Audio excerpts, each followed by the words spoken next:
Hey, I am going to smoke pipe tobacco on this one, but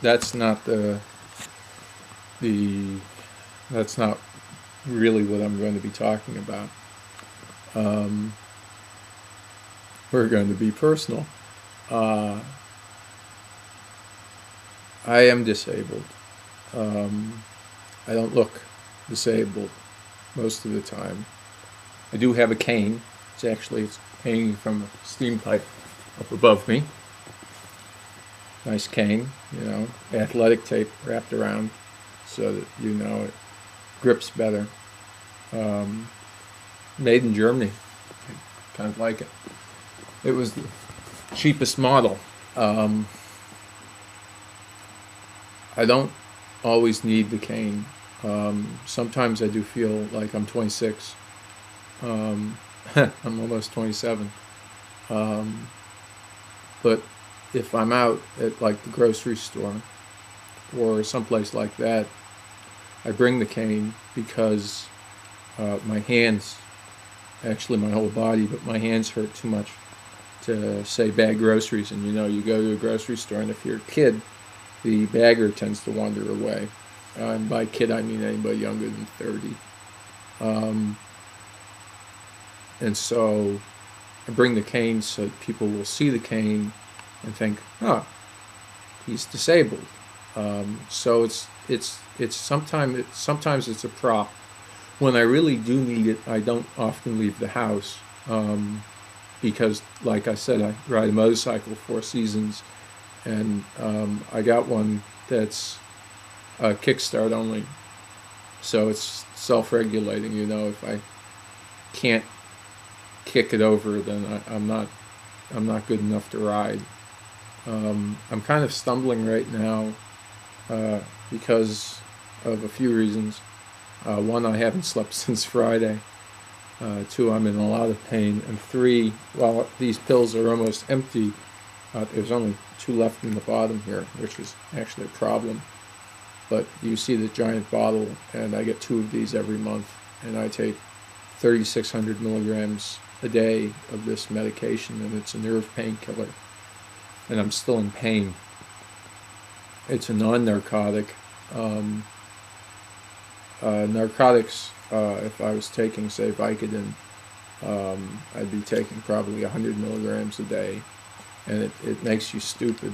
Um, but it really does take take the pain away, and so I miss that. But I like being able to think.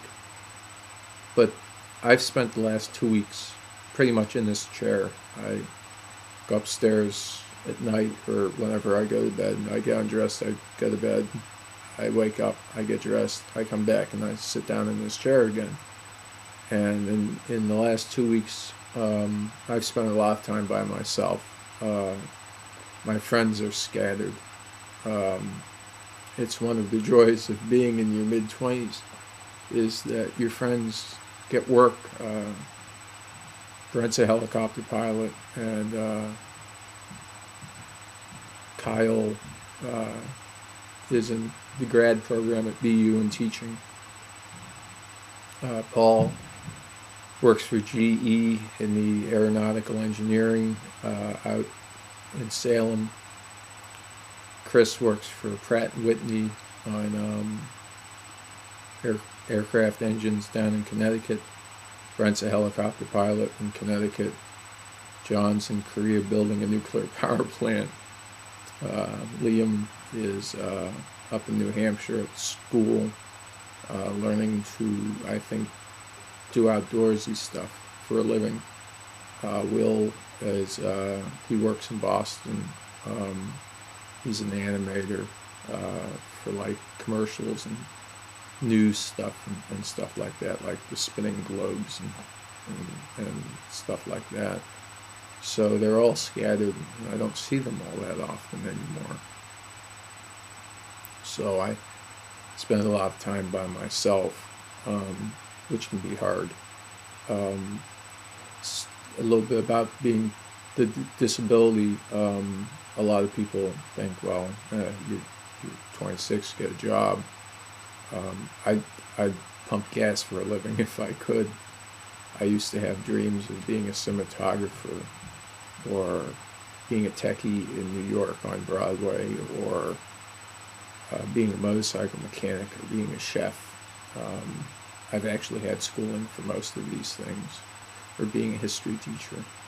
And really, I would pump gas. I would start pumping gas tomorrow if I could. There'd be a bagger at the grocery store just to work, just to feel useful, to feel like I wasn't living and depending on other people. I depend on the state for most of the food I eat. I depend on them for my money, for basically rent, and gas and everything else. I depend on the state for my health care. I can't afford health care, so it's free from the state. These pills right here, without health care, cost $400 a month. These pills in my other pocket, $200 a month. With the state health care, they cost $2 per bottle every month. When I was living in Phoenix, I was paying full prices for my medications. Since Phoenix, when I was 17, I was living here. I was diagnosed with Klinefelter syndrome. That means I have an extra X chromosome. There's two body types for people who have Klinefelter syndrome. For men, you can be short, fat with breasts, or you can be extremely tall and thin and have trouble putting on muscle mass. I lucked out on that one ever so slightly, because life would have been hell. But I do have low testosterone, so I have to apply a gel to my shoulders or abdomen every day. And this is like a month and a half trying to make this grow, and it will grow to be about an inch by the time winter's over, and it will look really bad. And it's not shaved right here. It just simply won't grow. So Klinefelter's was okay, you know. So I kept going back to school and trying, and I go back to school and I get straight A's, and then I would end up having to take medical leave halfway through a semester. And then I go back again, and I get sick again, and I go back again, and I get sick again.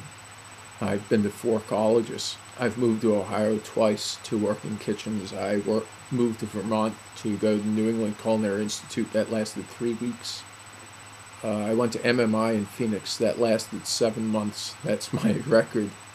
And I took 3 medical leaves, a month long each, while I was there, because my body just couldn't do it. My heart, my mind, I have the mind of an engineer, and I just can't do it.